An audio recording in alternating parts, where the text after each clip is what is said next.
Hebu nikuulize swali ambalo wengi wanalikwepa. Kama pesa zote zingechukuliwa leo hii, unadhani ni nani angerudi kuwa tajiri tena na ni nani angebaki maskini milele? Sasa jibu haliko kwenye bahati. Jibu liko kwenye akili.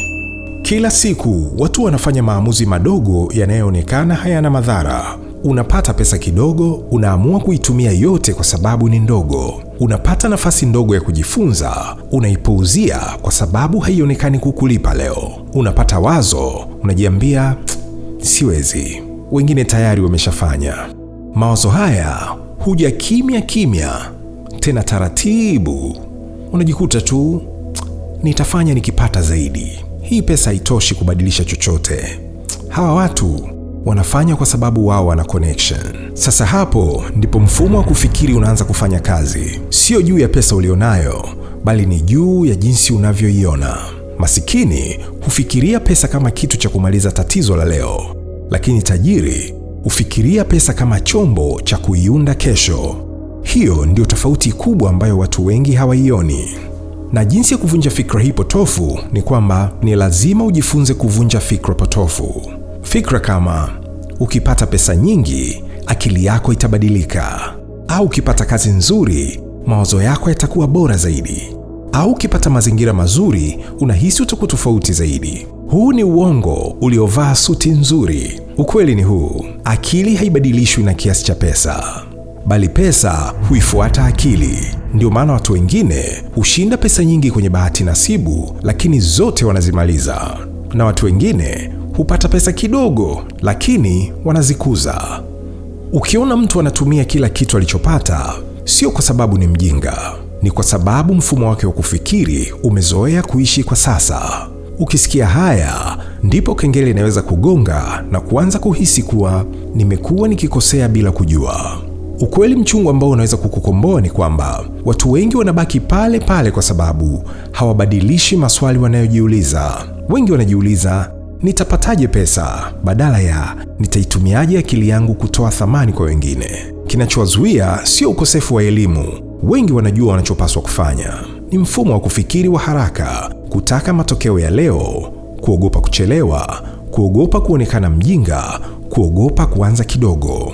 Si bahati, si mazingira pekee, ni maamuzi ya kila siku yanayoendeshwa na mfumo wa akili uliozoeleka. Mfumo huu ukibaki, hata pesa nyingi haziwezi kukusaidia.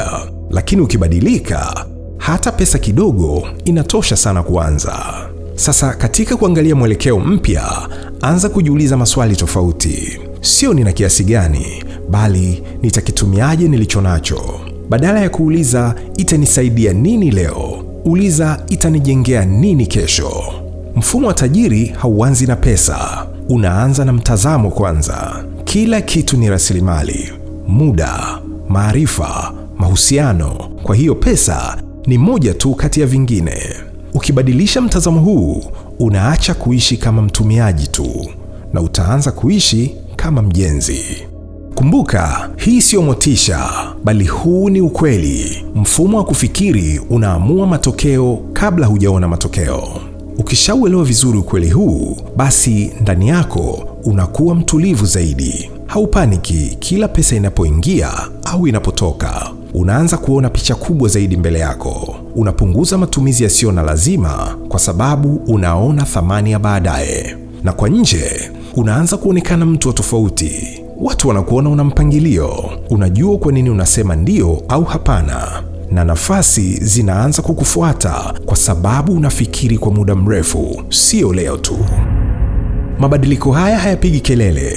Hakuna anayekupongeza mwanzoni, lakini polepole maisha yako yakianza kuonesha alama za mfumo mpya wa kufikiri. Sasa mambo muhimu ya kufanya: kwanza, angalia pesa ndogo unayopata leo. Jiulize, ninaitumiaje kuijenga kesho hata kama ni kidogo.